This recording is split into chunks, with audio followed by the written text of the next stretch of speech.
Hoje eu estou com outra obra do Freud aqui, que são textos de metapsicologia e a introdução ao narcisismo. E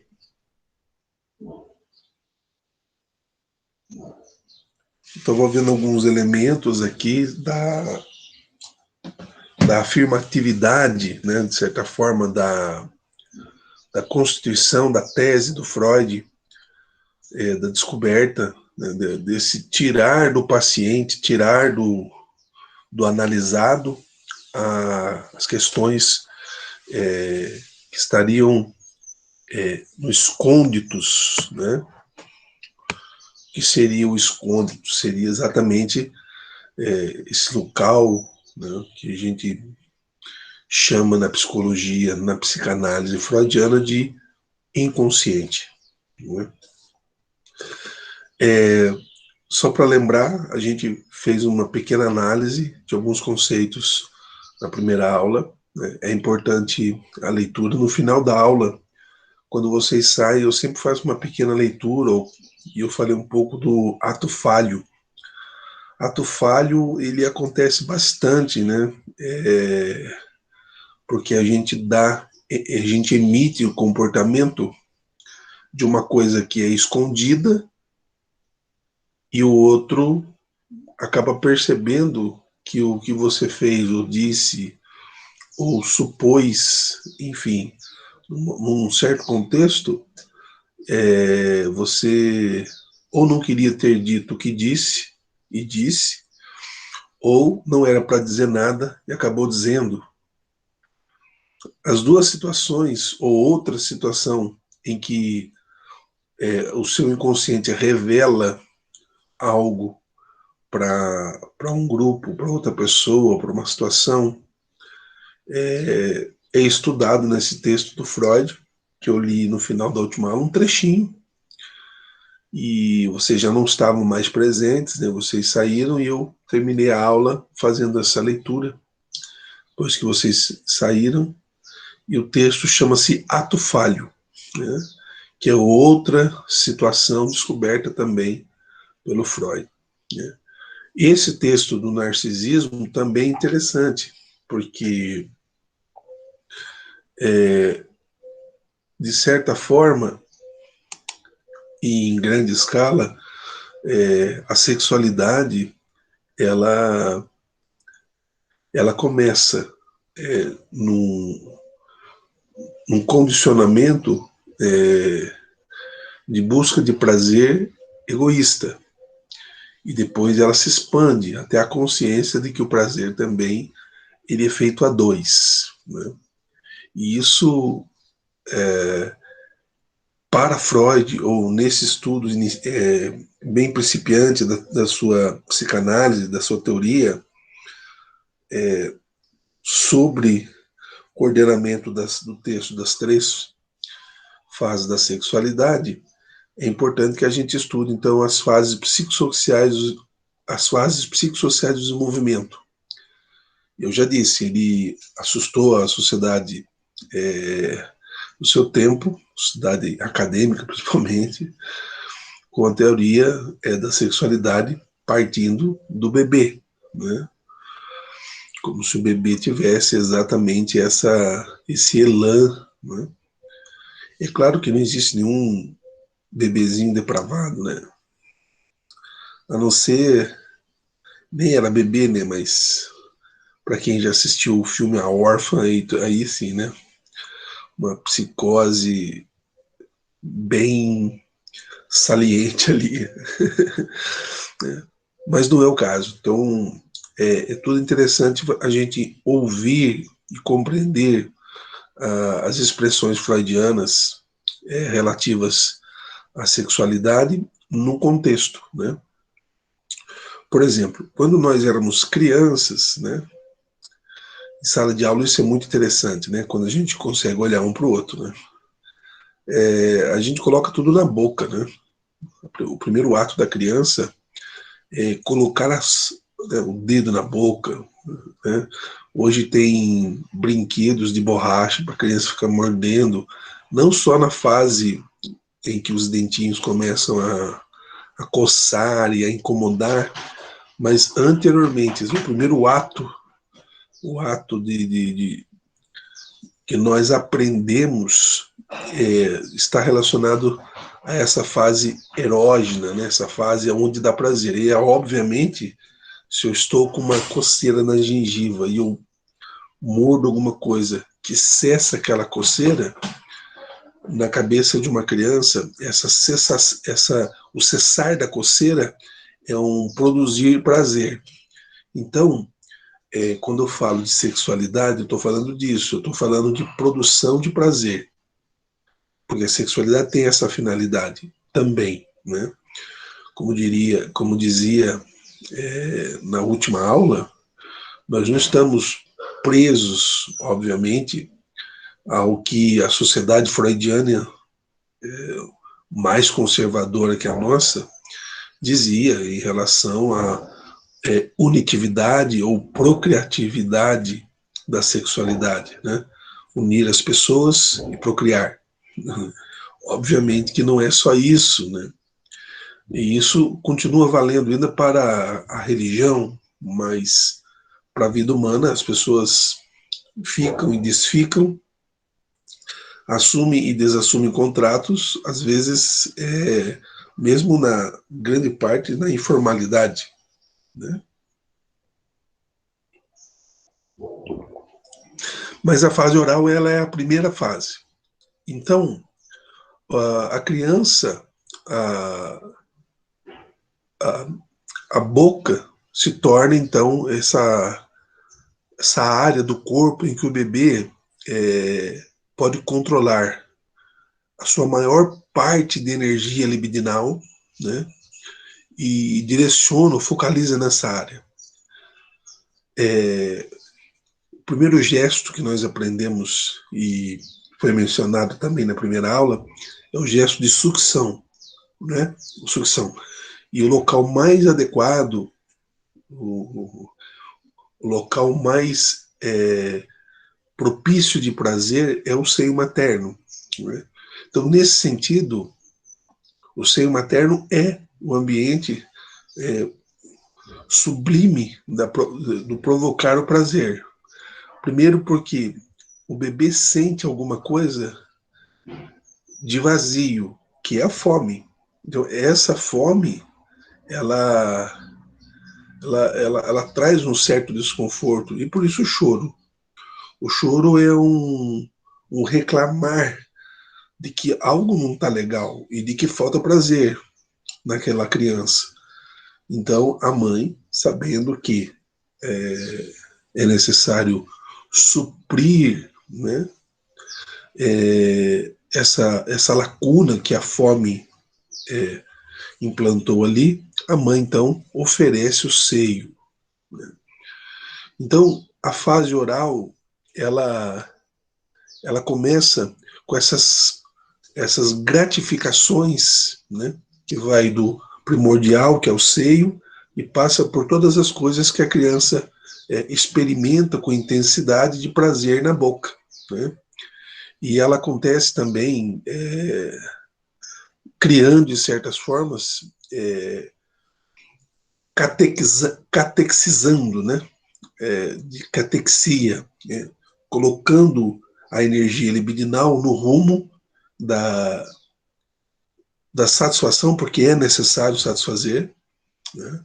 E volto a dizer, nem tanto o céu, nem tanto o mar, né? É preciso ter um equilíbrio, mas a natureza expande. Lembramos que nós temos o id, que é o instinto, e esse é louco por prazer.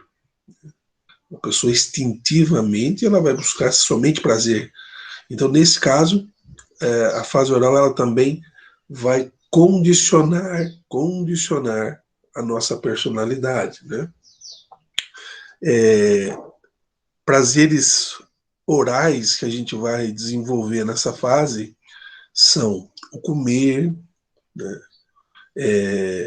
Isso pensando a infância e a fase adulta, o chupar, né? Mascar,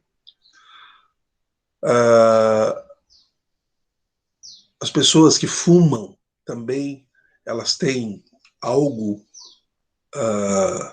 relacionado com essa fase, né? Porque o fumar também está relacionado à boca, então fumar também está relacionado na fase adulta com as questões da fase oral, né?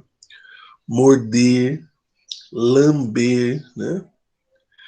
E beijar com estalo, ou beijar profundamente, ou roscar a língua, tudo isso foi estudado por Freud, no sentido de que todos esses gestos da fase adulta, que diz respeito à boca e à procura de prazer pela boca, estão relacionados ao bom andamento, se a gente pode dizer assim, da fase oral na infância.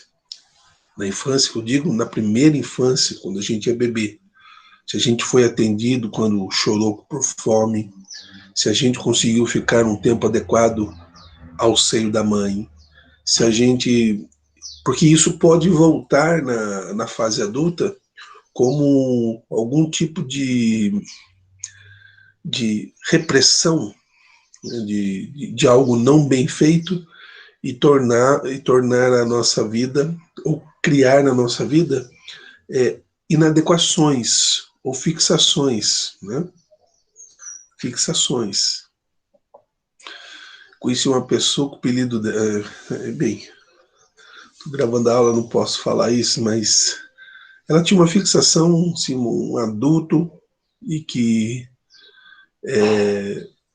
tinha um gesto assim, bem inadequado e visível. Assim, ele era socialmente visível o gesto, e isso demonstrava, num primeiro momento, se seguirmos ao pé da letra a teoria freudiana, que faltou muita gratificação para ele ali nesse sentido, né? Uma coisa interessante também que os autores, alguns deles indicam, depois da fase da sucção e com o aprendizado do uso da boca, do manejo da boca, a criança também morde o seio, o que causa dor à mãe, né? E isso leva a mãe a um retraimento do seio, né? A mãe, nossa, tá doendo, ele tá mordendo, tá difícil de dar mamar. Mas tudo isso faz parte também do processo de descoberta, de prazer, né? No processo de saciedade, né? De gratificações, de necessidade da criança e, obviamente, né?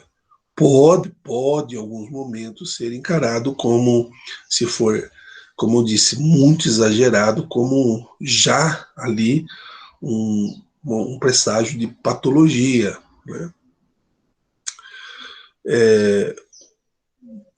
Por exemplo, o sarcasmo do adulto de arrancar o alimento de alguém, a fofoca. Estudiosos indicam isso como relacionado a esta fase do desenvolvimento. Quer dizer, sarcasmo, arrancar alimento de alguém, tomar ou fofocar, tem a ver com algo mal resolvido na fase oral. São teorias, são ideias refletidas, fazendo o vínculo desta fase, a fase primeira, psicossocial, com a vida adulta. Tá bom? Enfim, todos nós, meninos e meninas, homens e mulheres, independentemente da nossa opção sexual, é importante para todos nós essa fase do colocar a boca no seio da mãe. Bem, sem um seio materno, nós, obviamente, não teríamos, segundo Freud, uma maturidade sexual. Não saberíamos utilizar a maturidade sexual, né? E, obviamente, né, e aí que é interessante, porque ler Freud demonstra que a habilidade e todo o, as questões, né, de sexualidade, é, elas apresentam e demonstram ser muito mais do que o aprendizado, né, do coito em si, né? Que as pessoas, sexualidade, eu entendo, né? Vocês sabem que eu tive uma experiência religiosa, né? E eu dizia, esses 20 anos de professor, em algum lugar eu dizia assim que a vida sexual, ela, ela tem uma dinâmica interessante, e nem sempre a dinâmica da vida sexual passa pela sexualidade genital, né? Ou pelo coito. E possivelmente depois que as pessoas já têm uma grande intimidade, estabilidade emocional e de relação com outra pessoa, a vida sexual também abrange outras dimensões de comportamento, né?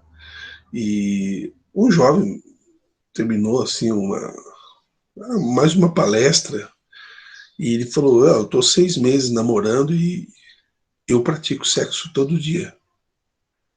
Falei que 6 meses é. Falei, tá bom.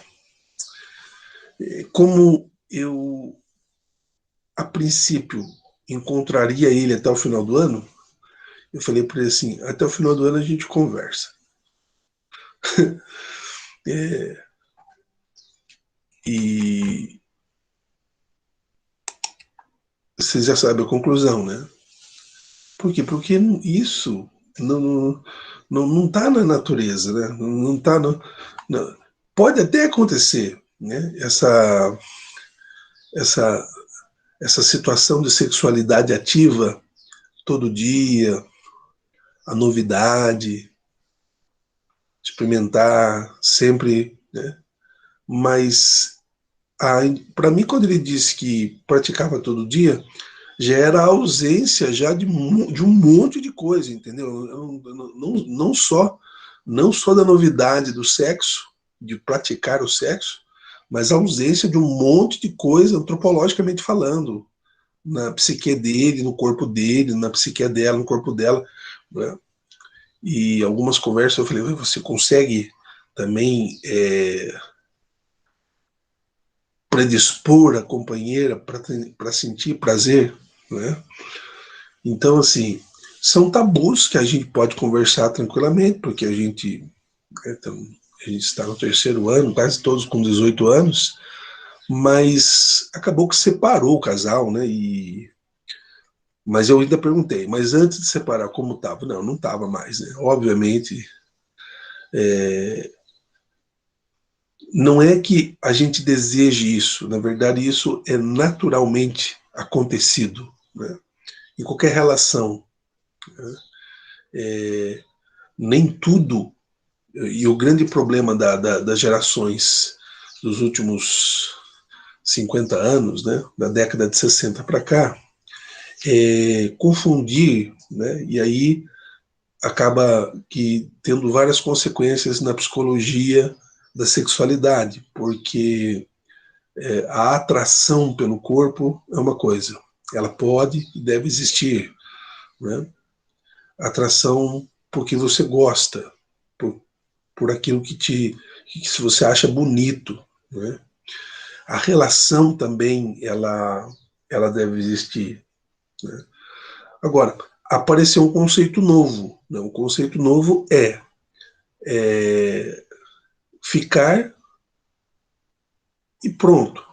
E no ficar, aproveitar tudo que se for possível no consenso, né? Bem, ficar e aproveitar tudo no que for possível no consenso inclui, obviamente, a prática do coito, da sexualidade. O que isso revela? Revela, obviamente, cada vez mais relações não duradouras. Também não estou defendendo que as relações têm que ser duradouras, mas eu estou falando que é uma novidade. E ainda é uma novidade, né? Porque essas gerações que vocês fazem parte, essas últimas gerações, pelo menos as 2 ou 3 últimas gerações, as duas com certeza, elas, elas não sei se vão conseguir constituir, né, grande parte das pessoas que eu conheci, porque é a geração que eu dei aula, né, e eu tive que aprender a conviver com isso num primeiro momento meio assustado, não concordando porque tinha um modelo de sociedade na cabeça. Hoje, com uma percepção muito mais tentando buscar neutralidade para conversar sobre esses assuntos, a gente vê que as fases do desenvolvimento da personalidade, portanto também da sexualidade, em algum momento elas foram quebradas, isso na ótica do Freud, né? Existem outros autores. Tudo bem?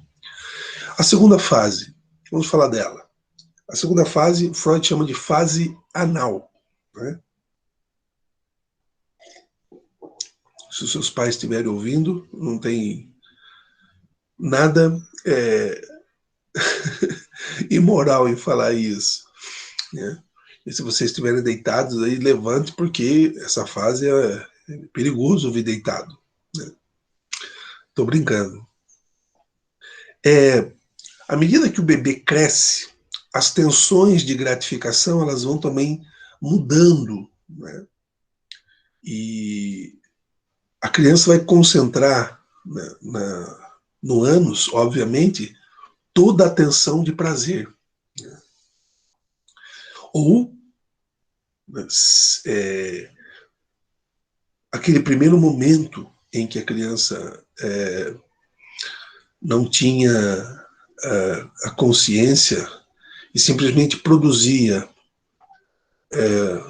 o xixi e o cocô, é um estado, né, ainda de não consciência. Ele simplesmente produzia. Já no estado da fase anal, né, a criança presta uma atenção muito grande à micção e à evacuação. E isso é importante. Não é? Eu acho até interessante porque eu estou com minha filha com 5 anos e eu percebi que quando ela começou a controlar o esfíncter, ou seja, quando ela começou a saber que precisava ir ao banheiro para fazer cocô, ela começou ao mesmo tempo demonstrar grande independência. Então, essa,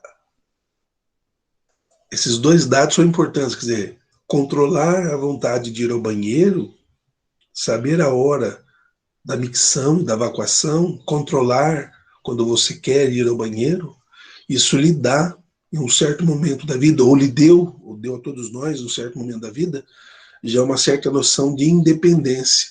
Eu sou independente. Né? É claro que tem toda a questão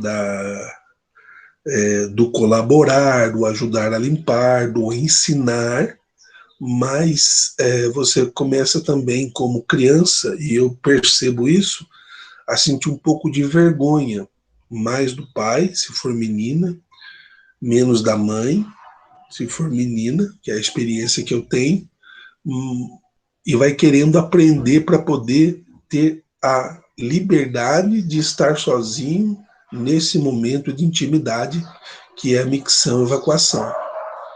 Então, a fase anal, o bebê, quando ele precisa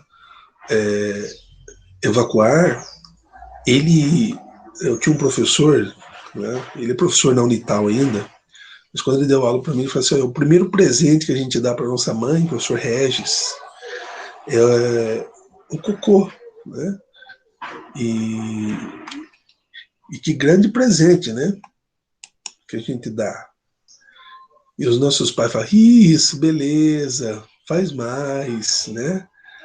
Enfim, a fase anal, ela vai ajudar, ela vai colaborar muito nesse sentido, né?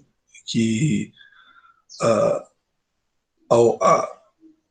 obtenção, né, do controle fisiológico ligado à percepção que esse controle é uma nova fase, uma nova fonte de prazer. Né? Então, obviamente, essa segunda fase, que ela acontece posterior à fase oral, ela tem algumas características ligadas à fase adulta. Quais seriam? Bem, uma fixação parcial na fase anal, por exemplo, poderia gerar ordem, parcimônia, comedição, né? Ou obstinação. Os seus estudos, Freud, ele demonstra 3 traços gerais observados em relação a esses conceitos, né? Ele usa até uma expressão, o caráter anal, né? Cujo comportamento está ligado às experiências sofridas durante esta época da infância. Né? Então, faz parte de uma boa personalidade, de uma maturidade sexual, passar pela fase oral e pela fase anal com extrema tranquilidade. Só que isso inclui ou tem influências de, pelo menos diretamente, do pai, da mãe, né, dos avós. Nós estamos na primeira socialização ainda dentro de casa. E da própria criança, né, que vai,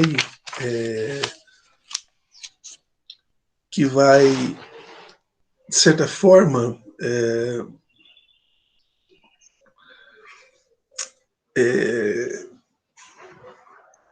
começar a entender, né, com compreensão primária do seu corpo.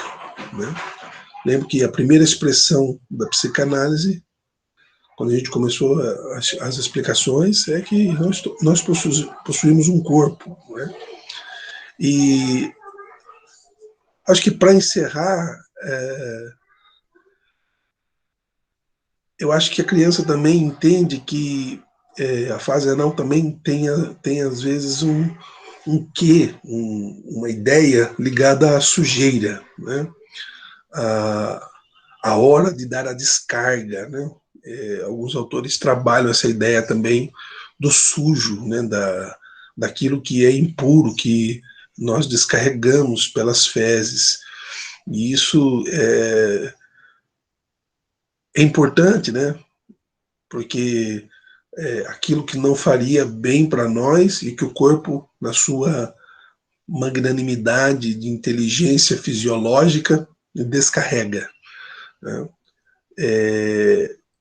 Os pais, obviamente, elogiam as crianças, então essa confirmação sempre é bem-vinda na teoria freudiana, e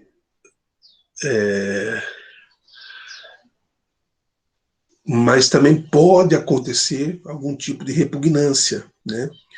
O que seria, obviamente, algo não tão legal no sentido da formação, né, do ser humano, da sua personalidade. Nesse período também, a gente consegue encontrar duas coisas importantes. Né?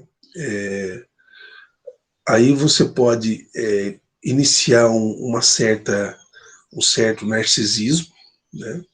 É um momento do eu, muito do eu, né? Quando você começa a criar independência, começa a criar a barreira da vergonha, de não querer que as pessoas te vejam mais nua, mais nu, que você não quer que ele veja você usando o seu genital, usando o seu esfíncter para evacuar. Você não quer. Então você cria um pouco do eu, né? Você, a solidão, né? E isso também pode criar, obviamente, um espaçamento não só da criação do eu, mas a criação também, né? Depois vem a culpa, mas antes da criação de um certo momento de descontração com os órgãos genitais. Né? É óbvio que não é um momento ainda do aprendizado da masturbação, mas é um momento da descoberta. E aí nós passamos para a terceira fase, que Freud chama de fase fálica. Né? Falo é algo ereto e que designa poder. né? Então, ele afirmava que essa fase é melhor caracterizada por fálica, uma vez que é o período em que uma criança se dá conta se ela tem ou não tem um pênis, né? Bem, para o menino, quando ele se dá conta que ele tem um pênis, quando ele olha e reconhece, ele toca, ele mexe, né? Isso tudo nós estamos falando ainda na ingenuidade de uma criança, né? Então, assim, na teoria freudiana, o pênis ele representa um certo poder. Agora, para a menina, Jung, um discípulo de Freud, depois fez uma dissidência, né, foi fazer um outro tipo de reflexão. Ele criou o mito de Electra, né? E a menina, ao se dar conta de que não tem um, um pênis, ela imagina que foi castrada.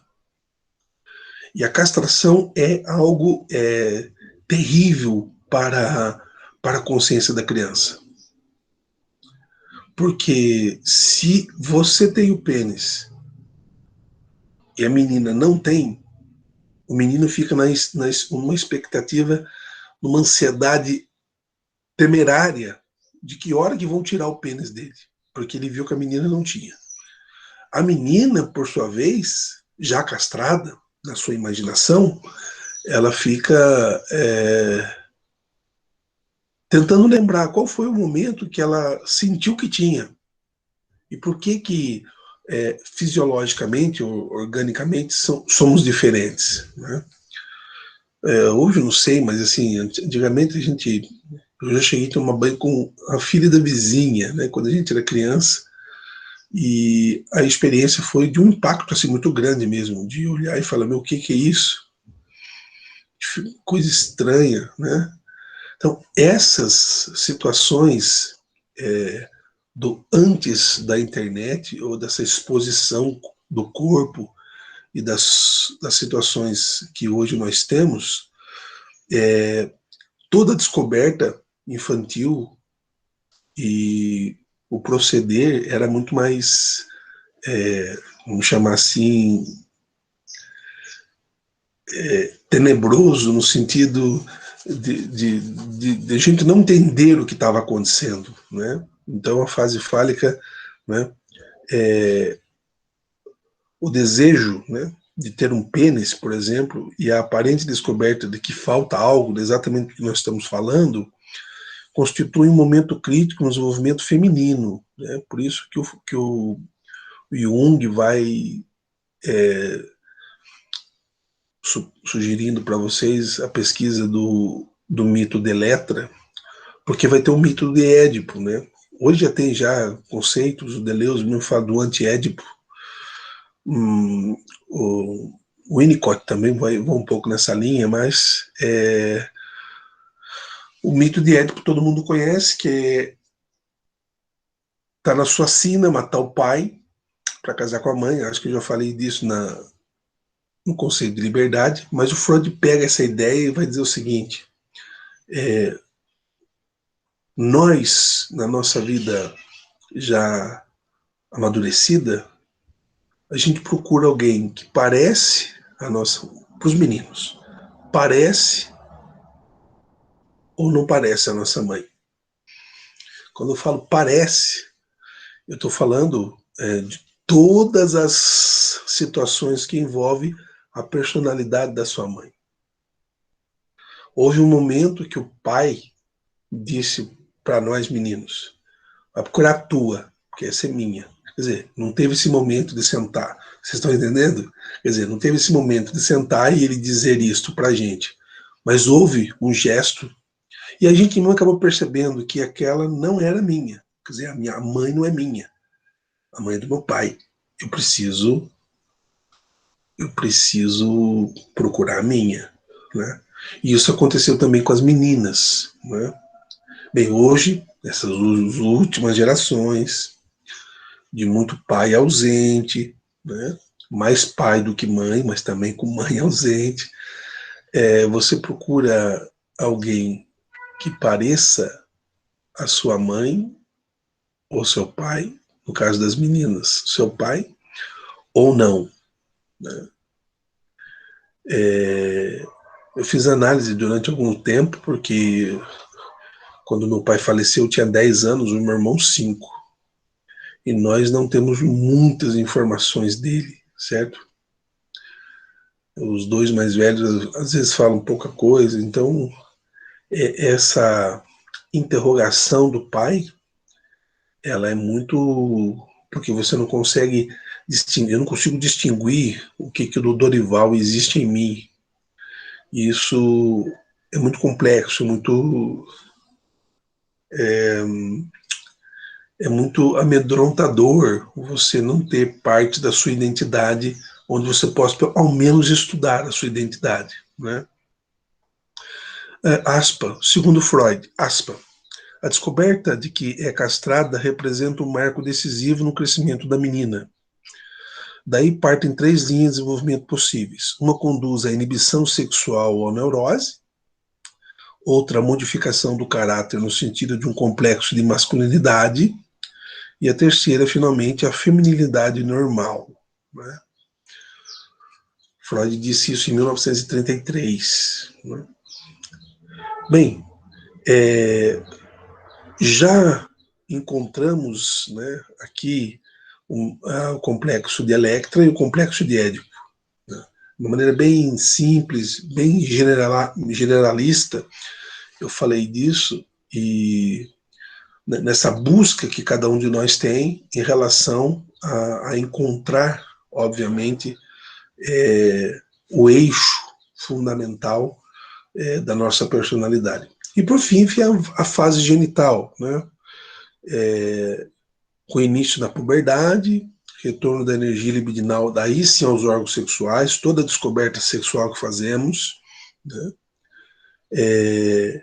É o momento que os meninos e as meninas estão conscientes das suas identidades sexuais e começam a buscar formas, olha só, para a satisfação das necessidades não só mais vitais, né, daquela pulsão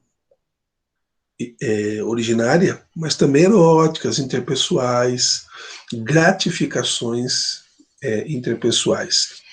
E eu vejo que daí o Freud parte para várias situações, né, que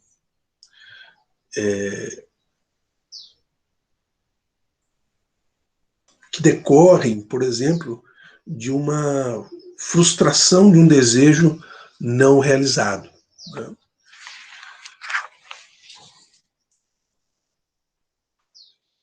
Ele sugere, por exemplo, a sublimação. O que é a sublimação? Se você tem um desejo não realizado, você fica frustrado. Sobretudo se for um desejo sexual. A frustração é muito grande. Como é que vocês dizem? Empatou a foda. Não é isso? Eu acho que é isso que vocês dizem. Né? Empatou a foda. Quer dizer, quando empata a foda, quando há uma espécie de repressão no desejo, é preciso ter uma maturidade, alcançar essa maturidade. Não é fácil, né? Ter e chamar esse processo, ou conseguir viver o processo da sublimação. O que seria isso? O processo de sublimação numa vida de casal. O cara passa o dia inteiro só pensando na sua esposa. E quando ele termina o dia de trabalho, ele vê o encontro dela. Nele está toda a pulsão libidinal voltada para o coito, para uma busca de prazer, uma compensação, mas ela não. E aí ela diz não. O que faz? Ele tem 2 opções. Ou ele sublima, compreende, ou ele frustra, e aí ele busca o autoerotismo.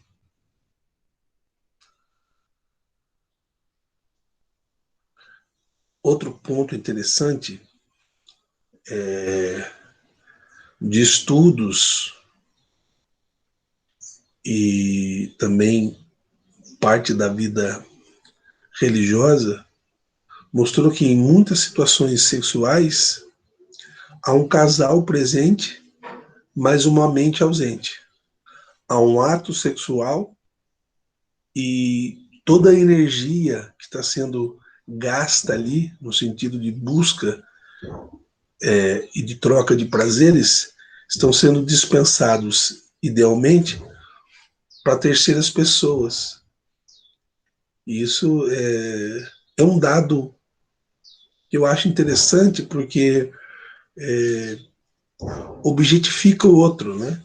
Quer dizer, o outro é apenas um canal onde eu consigo ter prazer, mas não é com ela que eu quero. Eu quero ter prazer com outra pessoa.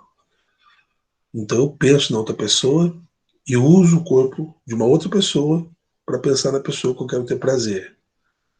Né?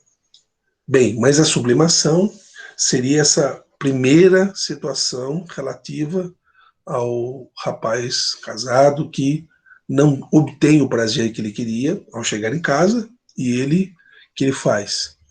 Ele pega toda a energia dirigida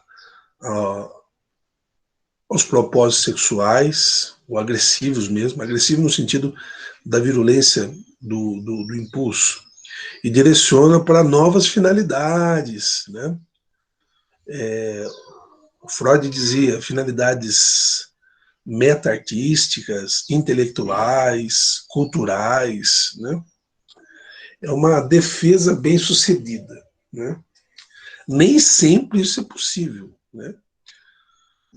Como eu disse, às vezes a recorrência ao autoerotismo é o caminho mais fácil, né? Ou seja, o autoerotismo seria vulgarmente chamado de masturbação, ou seja, uma pessoa satisfazer-se a si mesma, né? Bem, alguns obstáculos para o crescimento e alguns mecanismos de defesa. Nós somos pessoas ansiosas, né? E essa pandemia está elevando ao quadrado a nossa ansiedade, né? Então a gente tem medo de perder o objeto desejado, a gente tem medo de perder amor, a gente tem medo de perder identidade, a gente tem medo de perder autoestima. Tudo isso vai gerando, né, ansiedades em nós, né? E isso desdobra em mecanismos que o nosso corpo, nossa psique quer nos defender. Mas a gente pode ter algumas armadilhas nesses mecanismos. O primeiro delas é a repressão, né?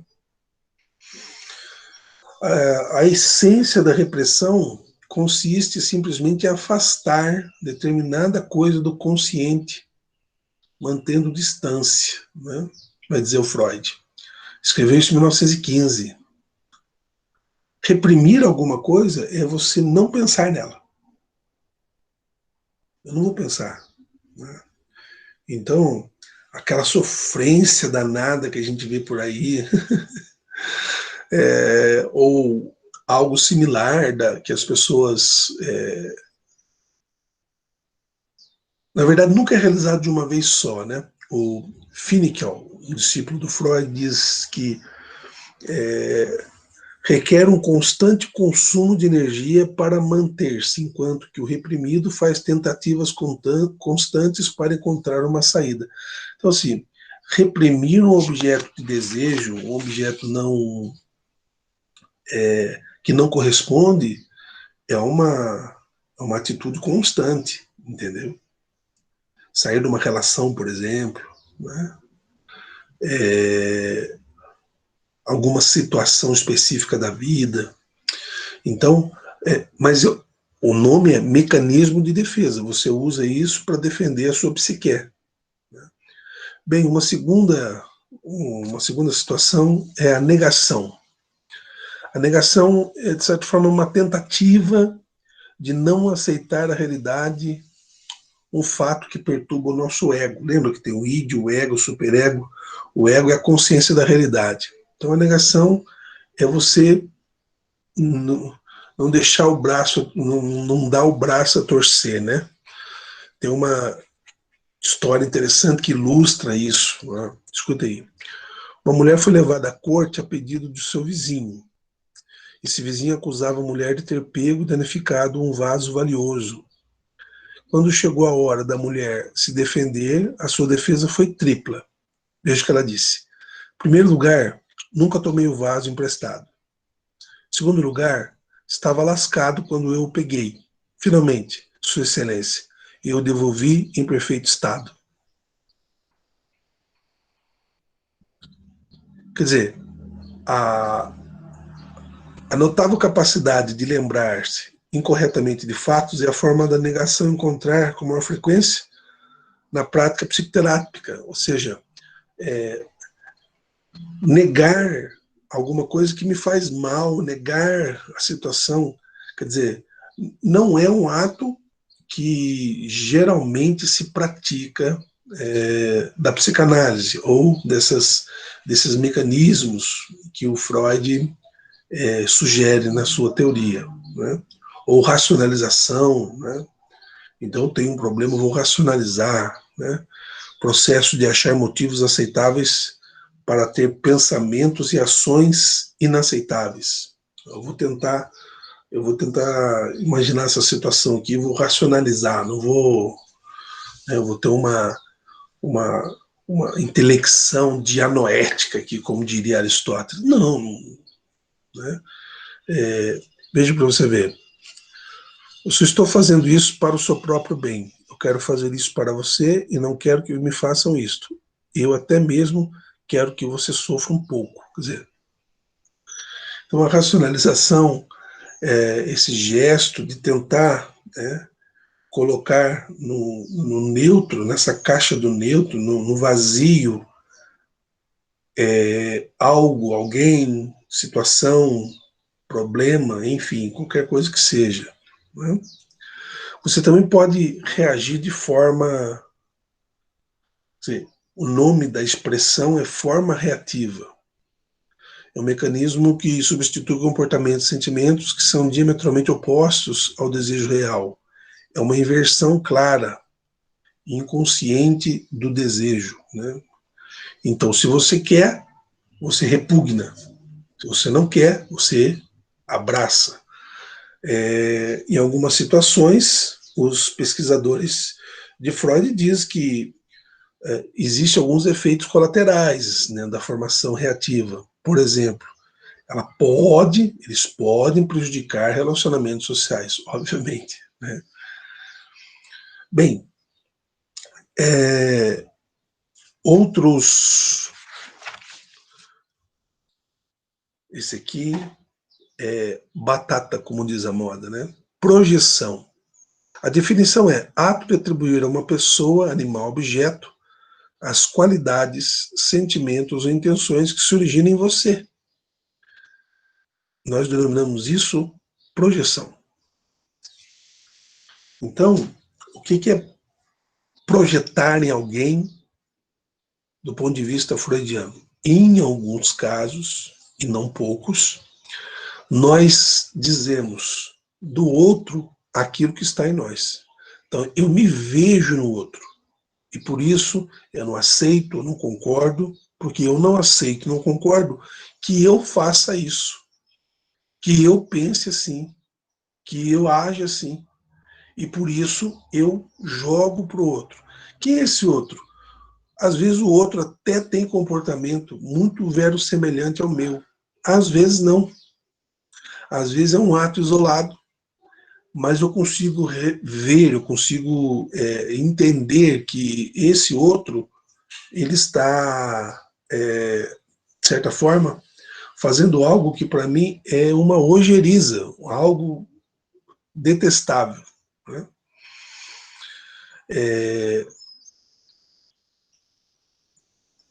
É um mecanismo de defesa por meio do qual os aspectos da personalidade do indivíduo são deslocados de dentro dele para o meio externo. Mas é um mecanismo de defesa. A gente se defende atacando. Vocês entenderam? Quer dizer, o problema não está em mim, o problema está no outro. E é o outro que tem esse problema, quando no fundo o problema do outro é problema meu. Né? Bem, também tem o isolamento. Né? O isolamento é um modo de separar as partes da situação provocadoras de ansiedade, ditas lá no início, antes do mecanismo de projeção, do resto da psique. Né? As crianças podem brincar com isto, dividindo suas identidades em aspectos bons e maus, qualidades e defeitos, vícios e virtudes, etc. Né? Regressão. Bem, regressão é um retorno de nível de desenvolvimento anterior ao modo de expressão mais simples ou mais infantil. É o modo de aliviar a ansiedade escapando do pensamento realístico para comportamentos em que anos anteriores reduziriam a ansiedade. Enfim, a regressão é um modo de defesa muito primitivo. Né? Papá, repete o celular. Está sem bateria. Ó. Tá bom? Tá bom. Vai lá. Camila.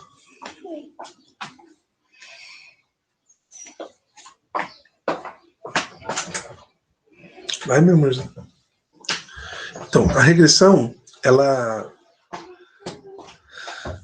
tem um exemplo também, né? Você é um psicólogo, aí um menino de 14 anos, aí ele incomoda o autoerotismo diário, a masturbação diária. Né? Não que diariamente seja normal fazer, mas incomoda esse indivíduo. Então o psicólogo vai tratar de um jeito. Tá, uma pessoa de 40 anos, casada, pai de 3 filhos, enfim, também com o mesmo comportamento. Com a mesma sequência de relatos, com o coito ainda. Né? Ele tem vida sexual ativa, como casado, e ainda tem esse comportamento que é um comportamento iniciante da descoberta da sexualidade, do prazer, né, do gozo, enfim. Quer dizer, este indivíduo ele está numa fase de regressão. Ou basta, né, bem, isso vai gerar um pouco basta ir numa academia ou nessas novas fisioculturas, né, esses ambientes de ficar forte, etc., pessoas um pouco mais vividas, né? Não só procurando saúde, mas procurando também se tornar um meninão, né? É uma forma de regressão, uma forma de, de buscar uma aceitação novamente social, enfim, né? Pensar um pouco nisso também é interessante. Regressão, né? Muito bem.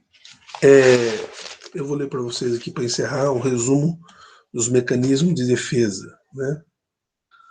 As defesas descritas, né, aqui, que a gente fez, são formas que a psique tem de proteger da tensão interna e externa.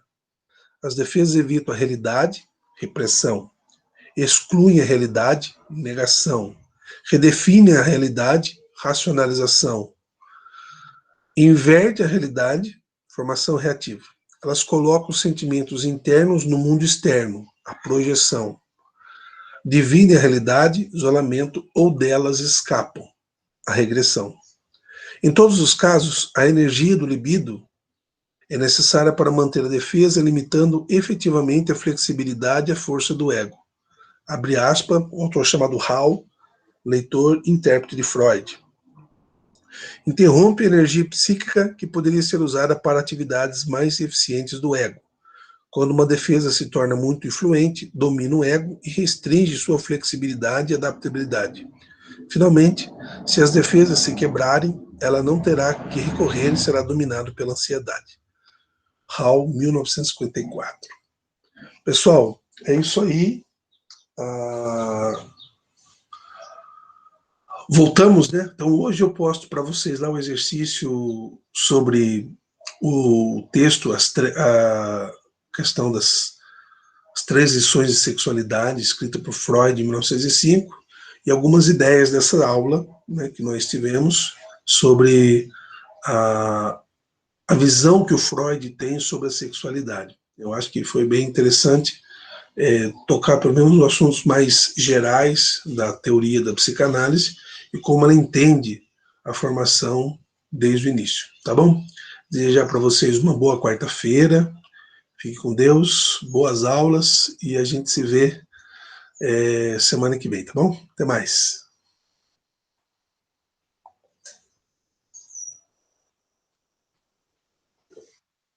Tchau, Andressa. Você também, viu? Tenha um bom dia também. Tchau, Camille. De nada, fica com Deus.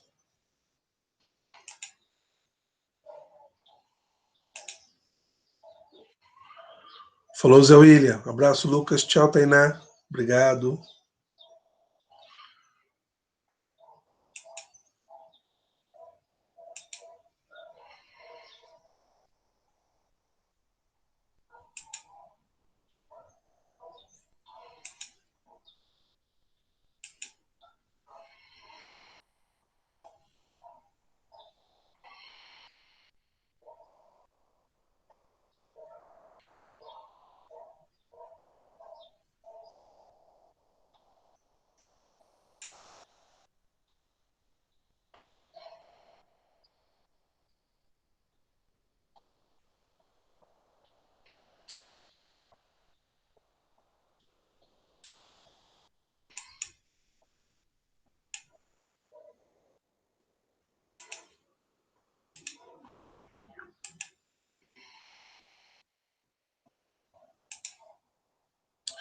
Então, essa foi a aula, continuação da primeira parte sobre a sexualidade em Freud.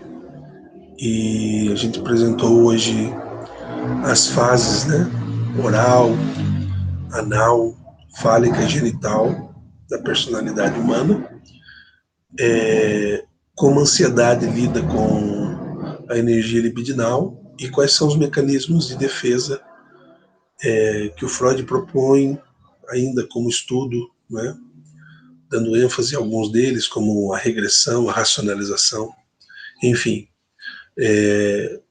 que vocês possam refletir um pouco sobre a vida sexual, né, a qualidade e o possuir-se, né, ser capaz de ser dono de si mesmo, tá bom?